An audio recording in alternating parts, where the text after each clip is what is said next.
Hello friends नमस्कार।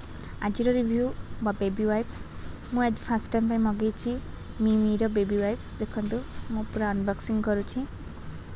मत ये बेबी वाइप्सटा 170 रे मिला मु ऑफर मगई थी। एथिरे पर ये बिना लीड वाला एथिरे पर ये 72 टा वाइप्स रोची। एटा वेट वाइप्स आर fragrance really very nice and आर मैन्युफैक्चरिंग भी देखु 2022 मैन्युफैक्चरिंग। यहाँ मो एक्सपीरियंस रू मुझे केते दिन हम यहाँ यूज करुँची बहुत ही भल बेबी मान को रैसेस भी होनी बहुत ही भल अच्छी। आप निश्चय यहाँ यूज करूँ जदि आप कि मगैया भावुं तेज कि भावतुनि निश्चय यूज करूँ बहुत ही भल प्रोडक्ट।